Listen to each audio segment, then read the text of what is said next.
আগামী 12ই ফেব্রুয়ারি জাতীয় নির্বাচনের দিনেই বাংলাদেশের সংবিধান এবং শাসন ব্যবস্থায় এক যুগান্তকারী পরিবর্তনের সম্ভাবনা।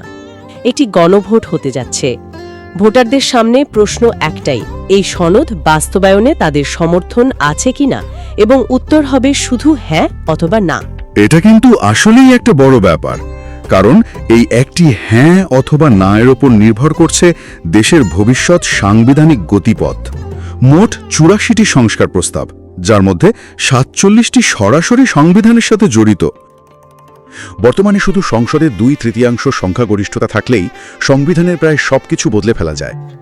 নতুন প্রস্তাবে একটি দ্বিকক্ষ বিশিষ্ট সংসদের কথা বলা হয়েছে। কোনো সংশোধনী আনতে হলে সংসদের নিম্নকক্ষে 2/3 এবং নবগঠিত উচ্চ কক্ষেও সংখ্যাগরিষ্ঠতার প্রয়োজন হবে। এখানেই শেষ নয়, সংবিধানের প্রস্তাবনা বা তত্ত্বাবধায়ক সরকার ব্যবস্থার মতো মৌলিক বিষয়গুলো পরিবর্তন করতে হলে গণভোট বাধ্যতামূলক করা হয়েছে। এর মানে হলো, কোনো সরকার চাইলেই নিজের রাজনৈতিক সুবিধার্থে সংবিধানের ভিত্তি পরিবর্তন করতে পারবে না। বর্তমানে প্রধানমন্ত্রীর পরামর্শে রাষ্ট্রপতি যে কোনো সময় জরুরি অবস্থা জারি করতে পারেন, যা নাগরিক অধিকারকে মারাত্মকভাবে সংকুচিত করে। নতুন প্রস্তাবে বলা হয়েছে, এটা করতে হলে মন্ত্রিসভার অনুমোদন লাগবে এবং যে বৈঠকে এই সিদ্ধান্ত হবে সেখানে বিরোধী দলীয় নেতার উপস্থিতি বাধ্যতামূলক। একদম।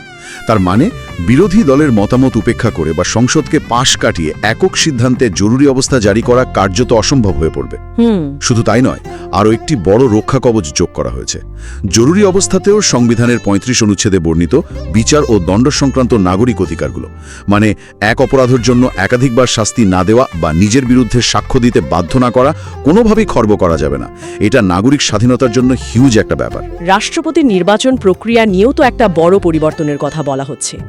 এখনকার প্রকাশ্য ভোটের বদলে গোপন ব্যালটের প্রস্তাব কেন জরুরি মনে করা হলো? বর্তমান ব্যবস্থায় সংসদ সদস্যরা প্রকাশ্য ভোটে রাষ্ট্রপতি নির্বাচন করেন। এর ফলে দলীয় সিদ্ধান্তের বাইরে গিয়ে ভোট দেওয়ার কোনো সুযোগ থাকে না এবং পুরো প্রক্রিয়াটি একটি আনুষ্ঠানিকতায় পরিণত হয়। প্রস্তাবিত ব্যবস্থায় সংসদের উভয় কক্ষের সদস্যরা গোপন ব্যালটে ভোট দেবেন। এতে করে রাষ্ট্রপতি নির্বাচন দলীয় প্রভাবমুক্ত হয়ে একজন সত্যিকার অর্থে নিরপেক্ষ ও সর্বজন শ্রদ্ধেয় ব্যক্তিকে বেছে নেওয়ার সুযোগ তৈরি হতে পারে। রাষ্ট্রপতির ক্ষমতাও কি বাড়ছে?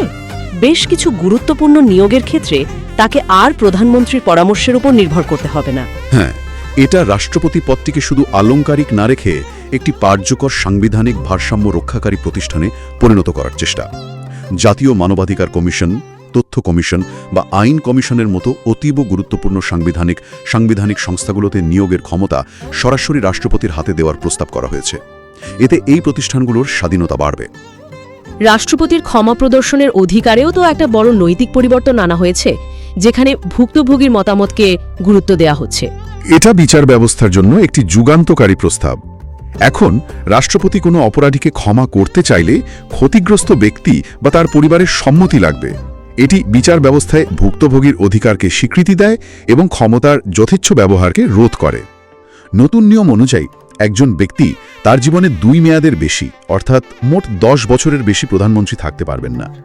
দক্ষিণ এশিয়ার রাজনীতিতে যেখানে পরিবারতন্ত্র এবং আজীবন ক্ষমতায় থাকার প্রবণতা দেখা যায়, সেখানে এটি একটি বৈপ্লবিক পদক্ষেপ। এর মূল লক্ষ্য ক্ষমতার এককেন্দ্রীকরণ রোধ করা এবং নতুন নেতৃত্বের সুযোগ তৈরি করা। অন্যদের প্রণেতাদের যুক্তি হল, দীর্ঘমেয়াদে ক্ষমতায় থাকা ব্যক্তি ও দলের হাতে ক্ষমতা কেন্দ্রীভূত হয়ে প্রাতিষ্ঠানিক ভারসাম্য নষ্ট করে, তাই গণতন্ত্রকে রক্ষা করার জন্যই এই সীমাবদ্ধতা প্রয়োজন। বাংলাদেশের ইতিহাসে প্রথমবারের মতো দ্বিকক্ষ বিশিষ্ট সংসদের প্রস্তাব করা হয়েছে। 300 সদস্যের নিম্নকক্ষের পাশাপাশি 100 সদস্যের একটি উচ্চ কক্ষ গঠনের কথা বলা হয়েছে।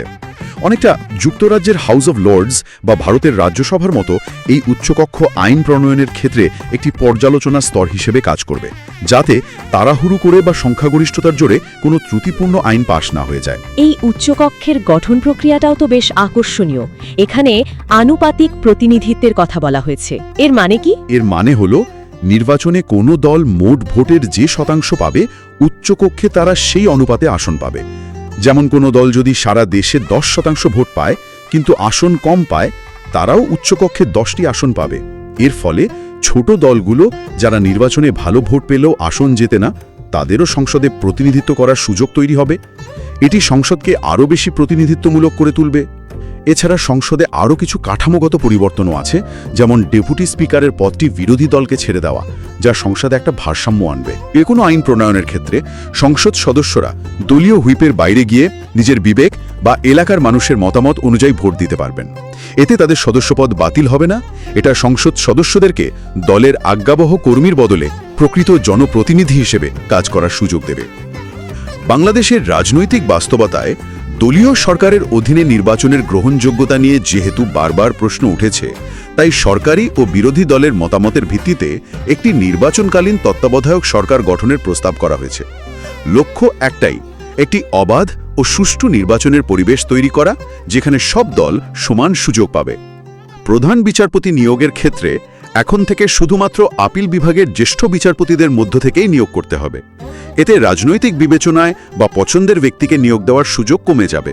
আর হাইকোর্টের বিচারক নিয়োগ, এটা তো সবসময় একটা বিতর্কের বিষয় ছিল। এই বিতর্কের অবসানের জন্যই একটি স্বাধীন জুডিশিয়াল কমিশন গঠনের প্রস্তাব করা হয়েছে। প্রধান বিচারপতির নেতৃত্বে গঠিত এই কমিশন হাইকোর্টের বিচারক নিয়োগের জন্য নাম সুপারিশ করবে। অর্থাৎ বিচারক নিয়োগের ক্ষমতা আর পুরোপুরি নির্বাহী বিভাগের হাতে থাকছে না। এর পাশাপাশি নিম্ন আদালতের বিচারকদের বদলি, পদোন্নতি সহ সবকিছু নিয়ন্ত্রণ পুরোপুরি সুপ্রিম কোর্টের হাতে তুলে দেওয়ার কথা বলা হয়েছে, যা বিচার বিভাগকে সত্যি অর্থে স্বাধীন করবে।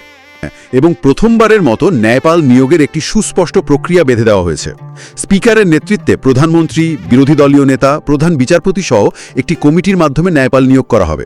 এই প্রক্রিয়ার কারণে একজন নিরপেক্ষ ও শক্তিশালী ন্যায়পাল নিয়োগ করা সম্ভব হবে, যিনি সরকারি কর্মকর্তাদের দুর্নীতির বিরুদ্ধে সাধারণ মানুষের অভিযোগ শুনতে পারবেন।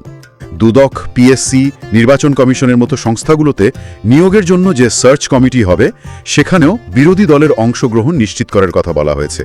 লক্ষ্য হল এই প্রতিষ্ঠানগুলোর ওপর জনগণের আস্থা ফিরিয়ে আনা। আমাদের প্রশাসনিক ব্যবস্থা এখনও অভিনিবেশিক কাঠামো থেকে পুরোপুরি বের হতে পারেনি। এই কমিশন সেটিকে আধুনিক, দক্ষ এবং জনবান্ধব করে তোলার জন্য কাজ করবে।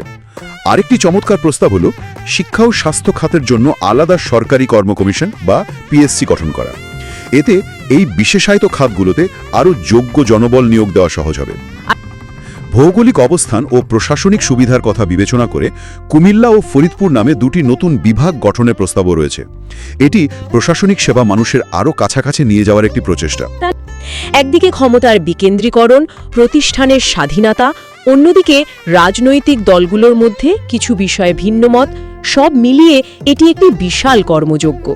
নিঃসন্দেহে। আর গণভোটের রায় নির্ধারণ করে দেবে বাংলাদেশ এই ব্যাপক পরিবর্তনের পথে হাঁটবে কিনা। যদি হ্যাঁ জয়ী হয়, তাহলে নতুন নির্বাচিত সংসদ এই সংস্কারগুলো বাস্তবায়নের জন্য 270 দিন বা 9 মাস সময় পাবে। লক্ষ্মীপুর 24, বিশ্বজুড়ে লক্ষ্মীপুর।